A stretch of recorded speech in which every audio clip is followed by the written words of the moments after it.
बिहार की सियासी जमीन एक बार फिर गरमाने लगी है। जैसे जैसे 2025 के विधानसभा चुनाव करीब आ रहे हैं, वैसे वैसे राजनीतिक दलों की हलचल भी तेज होती जा रही है। लेकिन इस बार मुकाबला सिर्फ परंपरागत पार्टियों के बीच नहीं है। हैदराबाद से सांसद और ऑल इंडिया मजलिस-ए-इत्तेहादुल मुस्लिमीन के मुखिया असदुद्दीन ओवैसी ने बिहार की राजनीति में फिर से धमाकेदार एंट्री कर दी है। सीमांचल से न्याय यात्रा निकालने का ऐलान कर उन्होंने साफ कर दिया है कि इस बार AIMIM सिर्फ मौजूदगी दर्ज कराने नहीं, बल्कि सियासी समीकरण बिगाड़ने और सीटों पर कब्जा जमाने के इरादे से मैदान में उतर रही है। AIMIM की ये एंट्री कई दलों के लिए सियासी टेंशन का कारण बन चुकी है, खासकर उन पार्टियों के लिए जो सीमांचल को अपना परंपरागत वोट बैंक मानती रही हैं। सवाल ये है कि AIMIM की मौजूदगी से किसे होगा फायदा और किसके हाथ आएगी मायूसी। चलिए इस वीडियो में इन सभी बिंदुओं पर सिलसिलेवार तरीके से समझते हैं। दरअसल AIMIM प्रमुख असदुद्दीन ओवैसी ने 24 सितंबर से सीमांचल न्याय यात्रा की शुरुआत करने का ऐलान किया है। ये यात्रा 4 दिनों तक चलेगी और 27 सितंबर को समाप्त होगी। इस दौरान ओवैसी किशनगंज, अररिया, पूर्णिया और कटिहार जैसे जिलों में रोड शो और नुक्कड़ सभाएं करेंगे। पहले ही दिन ओवैसी 9 अलग अलग स्थानों पर मंच से लोगों को संबोधित करेंगे। इस यात्रा का मुख्य उद्देश्य सीमांचल की गरीबी, पिछड़ापन और विकास की अनदेखी को प्रमुख राजनीतिक मुद्दा बनाना है। AIMIM लंबे समय से सीमांचल के लिए अलग विकास परिषद की मांग करता आ रहा है और ओवैसी ने संसद में अनुच्छेद 371 के तहत सीमांचल क्षेत्र विकास परिषद की स्थापना का प्रस्ताव भी पेश किया था। बिहार विधानसभा चुनाव 2020 में AIMIM ने पहली बार बड़े स्तर पर चुनावी मैदान में उतरते हुए 25 सीटों पर अपने उम्मीदवार उतारे थे। खास बात ये रही कि सीमांचल क्षेत्र में पार्टी ने 5 सीटें जीतकर सभी को चौंका दिया था।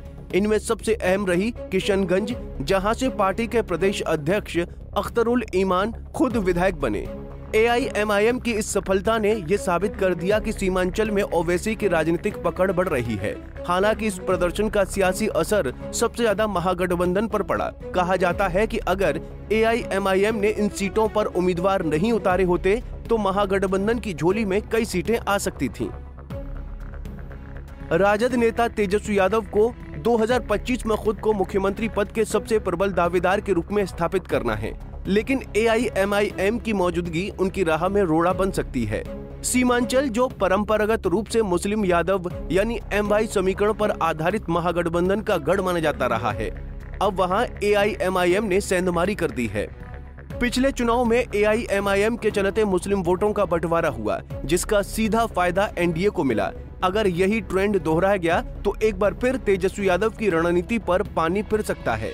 यही कारण है कि ओवैसी की सीमांचल यात्रा को राजद खेमे में चिंता की नजर से देखा जा रहा है। क्या AIMIM बनेगी किंग मेकर या सिर्फ वोट कटवा? राजनीतिक विश्लेषकों की राय इस मामले पर बंटी हुई है। कुछ का मानना है कि AIMIM की उपस्थिति केवल वोट कटवा के रूप में होती है, जो अंततः भाजपा या NDA को फायदा पहुंचाती है। वहीं कई जानकार मानते हैं कि सीमांचल में AIMIM अब केवल वोट कटवा नहीं, बल्कि एक प्रभावी राजनीतिक विकल्प बन रही है। इस बार AIMIM अधिक सीटों पर चुनाव लड़ने की तैयारी में है और कई सामाजिक कार्यकर्ता व स्थानीय नेता पार्टी से जुड़ने की इच्छा जता चुके हैं। इसका मतलब ये है कि पार्टी अपनी रणनीति को और व्यापक बनाकर मैदान में उतरेगी। AIMIM के प्रदेश अध्यक्ष अख्तरुल ईमान ने कुछ समय पहले इंडिया गठबंधन के नेताओं को एक पत्र लिखा था, जिसमें सीमांचल की उपेक्षा पर चर्चा की गई थी। इस पत्र के जरिए उन्होंने अप्रत्यक्ष रूप से AIMIM को महागठबंधन में शामिल करने का संकेत दिया था। हालांकि RJD ने इस पर कोई प्रतिक्रिया नहीं दी। राजनीतिक गलियारों में इसे अहम का टकराव भी माना जा रहा है। राजद को लगता है कि AIMIM की मौजूदगी से उसके मुस्लिम वोट बैंक पर असर पड़ेगा, जबकि ओवैसी को लगता है कि सीमांचल की आवाज को महागठबंधन गंभीरता से नहीं ले रहा। इस द्वंद्व के बीच सीमांचल की जनता खुद को किसके साथ जोड़ेगी, ये चुनाव में साफ होगा। बिहार विधानसभा चुनाव 2025 की तैयारियां अब अपने चरम पर पहुंच रही हैं और AIMIM की एंट्री ने इस लड़ाई को और दिलचस्प बना दिया है। सीमांचल में एक बार फिर वही सवाल उठ रहा है, विकास कब होगा और कौन करेगा?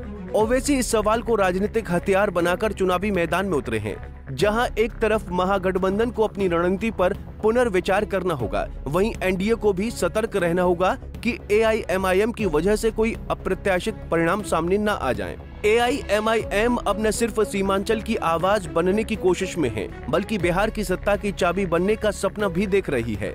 आने वाले दिनों में ये देखना दिलचस्प होगा कि क्या एआईएमआईएम इस बार भी सीमांचल में अपनी पकड़ मजबूत बना पाती है या फिर ये केवल एक चुनावी शो ऑफ स्ट्रेंथ बनकर रह जाएगी। एक बात तय है, बिहार की सियासत अब पहले जैसी नहीं रहने वाली। Bureau report, Punjab Kesari TV.